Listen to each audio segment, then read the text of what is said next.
विदेश मंत्री एस जयशंकर और उनके यूएई के समकक्ष अब्दुल्ला बिन जायद अल नहयान आज दिल्ली में अहम बैठक करने जा रहे हैं। इस बैठक में भारत और संयुक्त अरब अमीरात यानी कि यूएई के बीच अपनी पहले से मजबूत रणनीतिक साझेदारी को और बेहतर बनाने के साथ सीरिया में तख्तापलट पर भी चर्चा की जाएगी। जयशंकर और शेख अल नहयान भारत और यूएई के बीच संबंधों के संपूर्ण आयाम की समीक्षा करेंगे और रणनीतिक साझेदारी को बढ़ाने पर ध्यान केंद्रित करेंगे। ये बैठक इसलिए भी महत्वपूर्ण है क्योंकि ये सीरिया में सत्ता परिवर्तन के तुरंत बाद हो रही है। बैठक में ये भी चर्चा का विषय होगा।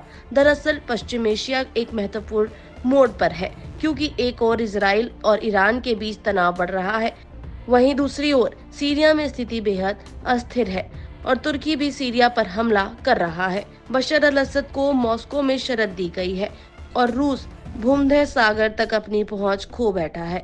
जयशंकर और उनके समकक्ष मध्य पूर्व में संकटों पर विस्तार से चर्चा करेंगे।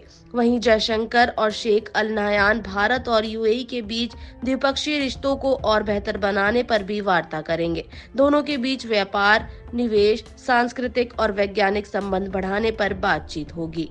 वहीं सीरिया की अंतरिम सरकार के प्रधानमंत्री मोहम्मद अल बशीर ने कहा है कि उनका उद्देश्य उन लाखों सीरियाई लोगों को वापस लाना है जो अन्य देशों में शरणार्थी बनकर मुश्किल भरा जीवन जी रहे हैं। साथ ही सभी नागरिकों की सुरक्षा और उनकी मूलभूत आवश्यकताओं को पूरा किया जाएगा। लेकिन इन उद्देश्यों का पूरा करने के लिए देश के खजाने में विदेशी मुद्रा नहीं है। सीरिया के खजाने में केवल सीरियन पाउंड यानी कि सीरियाई मुद्रा है, जबकि देश में एक अमेरिकी डॉलर की कीमत 35,000 सीरियन पाउंड है।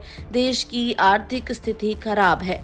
मशीर ने ये बात इटली के एक अखबार को दिए साक्षात्कार में कही है, जबकि हयात तहरीर अल शाम के नेता अबू मोहम्मद अल गुलानी ने कहा है कि सीरिया में बशर अल असद की सत्ता के दौरान जो लोग भी निर्दोषों की हत्या और उन पर अत्याचार के लिए जिम्मेदार होंगे उन्हें माफ नहीं किया जाएगा। ऐसे लोगों को निश्चित ही दंडित किया जाएगा। इस बीच सीरिया की राजधानी दमिश्क पर कब्जा करने वाले संगठन HTS से अमेरिकी अधिकारियों ने संपर्क स्थापित कर लिया है और उन्होंने अंतरिम सरकार को प्रक्रियात्मक तरीके से चलाने का अनुरोध किया है।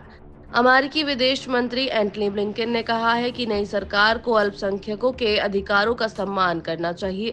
सभी जरूरतमंदों को मानवीय सहायता की उपलब्धता सुनिश्चित करनी चाहिए और सीरिया को आतंकियों का ठिकाना बनने या उनके खतरे से बचाना चाहिए। वैसे HTS भी पूर्व में आतंकी संगठन अलकायदा से जुड़ा रहा है। अमेरिका की आतंकी संगठनों की सूची में भी HTS का नाम शामिल है। इस वीडियो में इतना ही। देश दुनिया की तमाम बड़ी खबरों के लिए देखते रहिए दैनिक जागरण।